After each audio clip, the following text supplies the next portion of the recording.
Hi நண்பர்களே, நலம் 360 சேனலுக்கு உங்களை அன்போடு வரவேற்கிறேன். இன்றைக்கி நம்ம வீடியோவில் எதை பற்றி பேச போகிறோன்னா, நம்ம வீட்டு சமையல் அறையில் எப்போவுமே இருக்கும் ஆரோக்கியத்திற்கு பெரும் வரமளிக்கும் பச்சைப்பயிறு பற்றி தான் பேச போகிறோம். நம்ம ஊரில் பாசிப்பருப்புன்னு கூட சொல்லுவாங்க. இது ஒரு எளிய உணவுப் பொருளாக இருந்தாலும் உடலுக்கு தேவையான புரதம், நார்ச்சத்து, வைட்டமின்கள், தாதுக்கள் நிறைஞ்ச ஒரு சூப்பர் ஃபுட்னு சொல்லலாம். நம்மளோட உடல் ஆரோக்கியத்துக்கு உதவுற பயிறு வகைகளை ஏராளமாக சொல்லலாம். அதில் பச்சைப்பயிறு பல்வேறு ஆரோக்கிய ஊட்டச்சத்துக்கள் நிறைஞ்சதாகும்.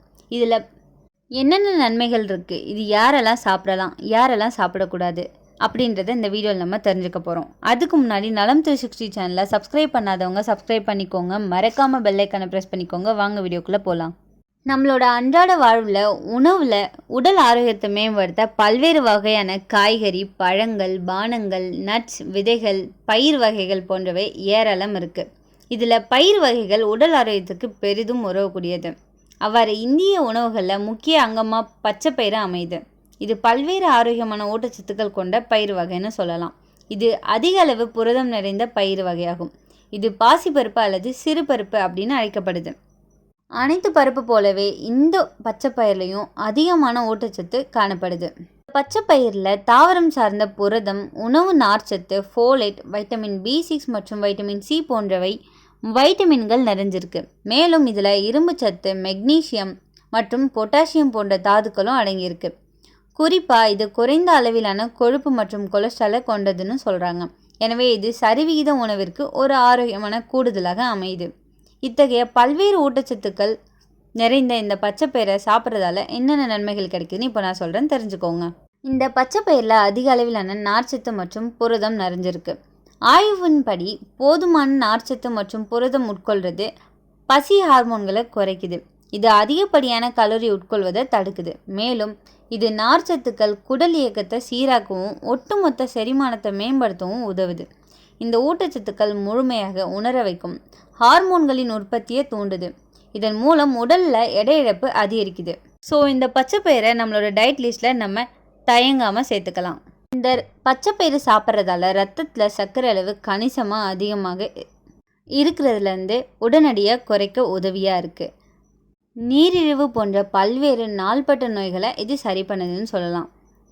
இதுக்கெல்லாம் ஒரு சிறந்த உணர்வாக இந்த பச்சைப்பயிறு அமையுது. இதில் உள்ள அழற்சி எதிர்ப்பு பண்புகள் பக்கவாதம், தாகம் மற்றும் பிற தொடர்புடைய நிலைமைகளிலிருந்து பாதுகாக்க உதவுது. மேலும் இதில் வைடெக்சின் மற்றும் ஐசோவிடெக்சின் எனப்படும் ஆக்சிஜனேற்றிகள் நிறைஞ்சிருக்கு. இது வெப்ப அழுத்தத்தின் போது ஏற்படும் ரேடிக்கல்களிலிருந்து செல்களை பாதுகாக்க உதவுவதாக ஆய்வில் கூறப்படுது. பச்சைப்பயிரில் உள்ள ஊட்டச்சத்துக்கள் தமனிகளை சுத்தமாக வச்சிருக்க உதவுது. இது LDL ஆக்சிஜனேற்றத்தை தவிர்ப்பதன் மூலம் இரத்த ஓட்டத்தை ஊக்குவிக்குது. இதன் விளைவாக வீக்கத்தை குறைச்சி ஃப்ளேக் உருவாக்கம் உள்ளிட்ட இரத்த நாள அசாதாரணங்களை சரி செய்யுது.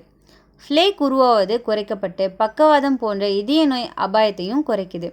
கூடுதலாக இதய நோய் அபாயத்தை உருவாக்கும் உயர் ரத்த அழுத்தத்தையும் குறைக்கவும் இந்த பச்சைப்பயிறு உதவியாக இருக்குது. இதில் உள்ள பொட்டாசியம், மெக்னீசியம் மற்றும் நார்ச்சத்து போன்றவை உயர் ரத்த அழுத்த அபாயத்தை திறம்பட குறைக்கும்னு கூறுறாங்க. இந்த பச்சைப்பயிரில் பெக்டின் அப்படின்னு சொல்லக்கூடிய கரையக்கூடிய நார்ச்சத்துக்கள் அதிகமாக இருக்குது. பெக்டின் குடல்களை ஆரோக்கியமாக வச்சுருக்கவும் உணவு பதப்படுத்தப்பட்டு வயிற்றில் நகரும் வேகத்தை விரைவுபடுத்தவும் உதவியாக இருக்குது. கூடுதலாக இது ஒட்டுமொத்த செரிமான செயல்பாட்டையும் மேம்படுத்துது. மேலும் இதில் உள்ள கரையக்கூடிய நார்ச்சத்துடன் ஒப்பிடக்கூடிய எதிர்ப்பு திறன் கொண்ட ஸ்டார்ச் உள்ளது.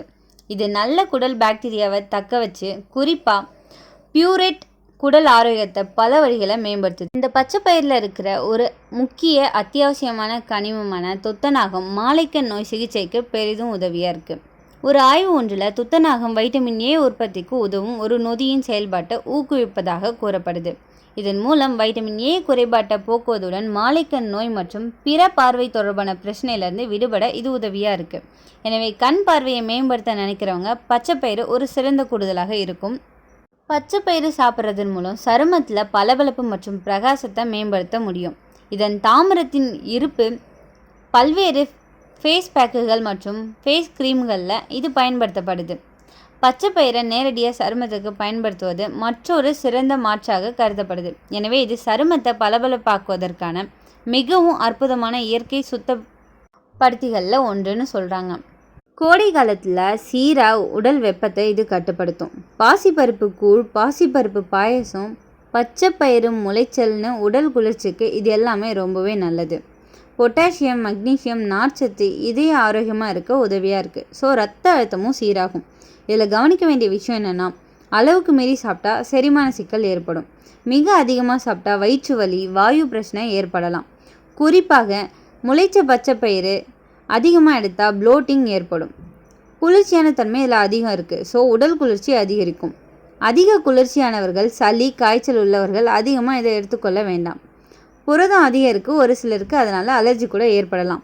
அரிதான நிலையில் பாசிப்பருப்புக்கு அலர்ஜி ஏற்படலாம். தோல் வீக்கம், அரிப்பு போன்றவை ஏற்பட்டு உடனே இதை நிறுத்திடணும். மலச்சிக்கல் பிரச்சனை இருக்கிறவங்க இதை சரியான அமைப்பில் சமைக்காமல் எடுத்துக்கிட்டால் பாதிப்பு ரொம்பவே அதிகம். முறையாக வேக வைக்காமல் எடுத்தால் ஜீரண சிக்கல் ஏற்படும். முளைச்சல் எடுத்தாலும் நன்றாக கழுவி சுத்தமாக வைத்தே இதை சாப்பிடணும். இதை எப்படி சாப்பிடணும்னு தெரிஞ்சுக்கலாமா? முளைச்சலை காலையில் சாப்பிடணும். பாசிப்பருப்பு கூழ காலையில் தான் எடுத்துக்கணும். இதை இரவில் சாப்பிட்டா நமக்கு உடம்பு சரியில்லாமல் போகும் அபாயம் இருக்குது. பாயசம் பண்டிகை மற்றும் கோடை நாட்களில் சாப்பிட்றது ரொம்பவே அட்டகாசமாக இருக்கும். பச்சை பயிறு அடை, தோசை புரதம் நிறைந்த உணவு. ஸோ காலையில் சாப்பிட்றது ரொம்பவே நல்லது. அப்புறம் என்னங்க, இந்த பச்சை பயிறு நமக்கு கிடைக்கும் இயற்கையோட ஒரு சிறந்த பரிசு. இந்த பொருத்தமான அளவில் எடுத்துக்கொண்டால் உடல் ஆரோக்கியமாக சிறப்பாக இருக்கும். ஆனால் எல்லா உணவுகளை போல இதுவும் அளவோட சமநிலையோடு எடுத்துக்கொள்வது தான் ஆரோக்கியத்தோட ரகசியம்னு சொல்லலாம். பச்சை பயிறு பாயசம் எத்தனை பேருக்கு பிடிக்குன்னு கமெண்ட்டில் சொல்லிடுங்க. இந்த வீடியோ உங்களுக்கு பிடிச்சிருந்துச்சுன்னா லைக் பண்ணுங்கள், ஷேர் பண்ணுங்கள். மறக்காமல் நம்ம சேனலை சப்ஸ்கிரைப் பண்ணுங்கள். இன்னொரு அற்புதமான வீடியோவில் உங்களை சந்திக்கிறேன். பை.